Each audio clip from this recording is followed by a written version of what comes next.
कानपुर में एलएस मणि multi supplier company के निवेशकों ने कानपुर पुलिस कमिश्नर अखिल कुमार से मुलाकात कर कंपनी के मालिकों द्वारा करोड़ों रुपए की ठगी के खिलाफ कार्यवाही की मांग की। निवेशकों का आरोप है कि कंपनी के मालिक लक्ष्मी नारायण शुक्ला के निधन के बाद उनकी पत्नी शिखा शुक्ला, उनके भाई शेखर और अधिवक्ता इंदिवर वाजपेयी ने मिलकर निवेशकों के पैसे हड़प लिए, जिस पर वंदना शर्मा ने फीलखाना थाने में शिकायत दर्ज कराई। लेकिन आरोप है कि अधिवक्ता की मिलीभगत से पुलिस ने कार्रवाई नहीं की। पुलिस कमिश्नर ने मामले को जांच के लिए जेसीपी अपराध को भेजा है और कार्यवाही का आश्वासन भी दिया है। नाम है बताया? वंदना शर्मा मेरा नाम है। क्या मामला है बताया? मामला सर ये है कि मैं पहले भी बता चुकी है, एलएस मनी मल्टीप्लायर में मैंने पैसा लगाया था, जिसके प्रोप्राइटर लक्ष्मी नारायण है, जिनकी संदिग्ध परिस्थितियों में मौत हो गई और जिनके सहकारी शिखा शुक्ला, शेखर मिश्रा, इंदिवर वाजपेयी, दीपक तिवारी और भी अन्य लोग हैं जिनके खिलाफ मैंने एफआईआर लिखवाई है। पर पुलिस कोई भी कार्रवाई हमारी कर नहीं रही है। पुलिस सिर्फ हलावा दे रही है, कुछ भी नहीं करना चाहती है पुलिस। इंदिवर वाजपेयी का सपोर्ट मिल रहा है पुलिस को पूरा, इसलिए पुलिस कुछ नहीं कर रही है। मैं बहुत ही ज्यादा त्रस्त हो चुकी हूँ। मैं पुलिस कमिश्नर साहब से मेरी रिक्वेस्ट है कि मुझे क्या कहते हैं मौत का वो दे दे कि मैं मर जाऊँ तो वो ज्यादा सही रहे। इच्छा मौत दे दे मुझे। आज आप कहाँ पे आए हैं? मैं कमिश्नर ऑफिस आई हुई हूँ। फिर से मैं अपनी एक उम्मीद लेके आई हूँ सर के पास कि शायद मेरा कुछ आगे काम हो और इन लोगों की गिरफ्तारी जल्द से जल्द हो, जो कि इसी का एक आदमी चंडीगढ़ में गिरफ्तार हो चुका है। क्या आश्वासन मिला? सर ने बोला तो है सर, अब इस पे कितना काम होता है ये तो आगे वक्त ही बताएगा। कोई काम हो नहीं रहा है। 6 महीने से साल भर से ऊपर हो गई मेरी एफआईआर हुई, अभी तक कोई काम नहीं हुआ जी, क्या मामला है? आज आप वहाँ पे कमिश्नर क्या आए हैं, क्या मामला लेके आए? ये एक एलएस मनी मल्टीप्लायर नाम की चिटफंड, जिसको यहाँ की पब्लिक तो बहुत जानती नहीं थी, किसी को उतना ज्ञान था नहीं। इनको इन लोगों ने बरगला के अत्यधिक रेट मतलब 4%, किसी को 3% के पैसा पर मंथ देने के लिए, किसी को शेयर में इन्वेस्ट कर रहे हैं, हम आपको प्रॉफिट मिल जाएंगे, इसके नाम पे ये इन्वेस्ट करते थे। पैसा इन्वेस्ट करवाने के बाद लोगों का जब अत्यधिक लोगों के पास जितना पैसा था, कोई गहना बेच के, कोई मकान गिरवी रख के, इस तरीके से लोगों ने पैसा लगाया। उसमें मेरा भी पैसा लगा हुआ है। इतना लगने के बावजूद इलाहाबाद हुआ, चारों तरफ के लोगों को इन लोगों ने फंसाया किया और करने के बाद जो मेन इसमें जिसके प्रोप्राइटर पे जो लोग थे वो एक्सपायर कर गए।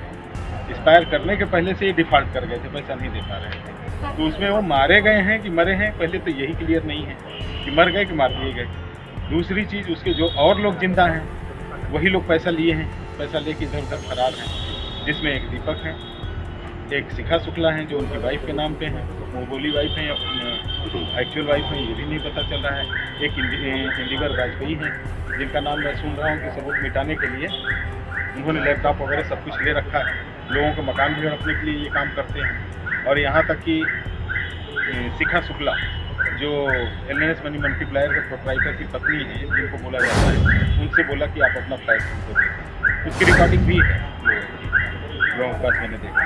तो इस तरीके से संगठित गिरोह बना के इन्होंने अपराध किया है, खूब लूटा। और अमरजीत शाही थे, अमरजीत शाही यहाँ डीवाईएसपी के रूप में तैनात थे। उन्होंने रेप केस किया था। रेप केस में एक शीतल कुमार वैश्य जेल में गए थे, अमरजीत शाही रेप केस में गए थे, दीपक तिवारी दूसरी शादी के चक्कर में जो है जेल में गए थे। और ये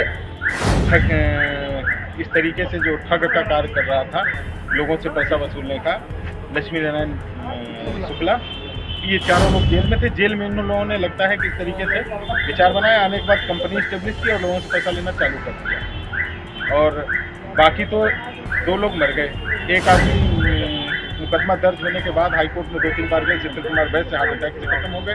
लक्ष्मी नारायण मार दिए गए या मर गए या भाग गए, ये अभी क्लियर नहीं है।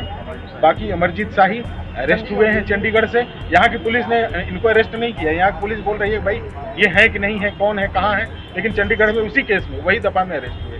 कल मैं गया था थाने पे, तो बोल रहे हैं भैया अभी मैं इसमें विधिक सलाह ले रहा हूँ। विधिक सलाह में कोई कह रहा है 467 बनेगा नहीं। क्यों नहीं बनेगा? क्योंकि वो मजिस्ट्रेट के सामने जो है, जो स्टैंप पे इन लोगों ने करार किया है, होता तो होता, तो मजिस्ट्रेट के सामने जो करार किया जाता है वो तो वैध होता है, उस पर 467 नहीं लगाया जाता है। 467 मतलब जिसकी कोई वैधता ना हो, ऐसा कोई प्रमाण पेपर पे बनाया जाए, वो 467 में आता है, वो फर्जी पेपर कहा जाता है। इसी तरीके से इन लोगों ने बताया कि आपके पैसे का इन्वेस्टमेंट किया गया है शेयर मार्केट में मोतीलाल ओसवाल, उसका फर्जी पेपर बना के दिखाया गया। तो ये कह रहे हैं कि इसका कोई अहमियत नहीं है। अहमियत नहीं है तो मूल रूप से किसी भी ऐसे पेपर को बना के जिसका कोई वजूद ना हो और उससे पैसा वसूला जाए, वही 467 का धारा कायम करता है। और ये अभी विधिक सलाह ले रहा हूँ, कह रहे हैं मुझे पता आज नहीं अधिकारियों से मिले, क्या सलाह लोग हैं इसमें शिकार इसका हुए हैं? कोई गिनती नहीं है। 100-200 आदमी तो मैं ऐसे देख रहा हूँ, 20-30 लोग तो हम लोग ऐसे आ रहे हैं बार बार। आज आप आए हैं तो आपको क्या आश्वासन मिला है?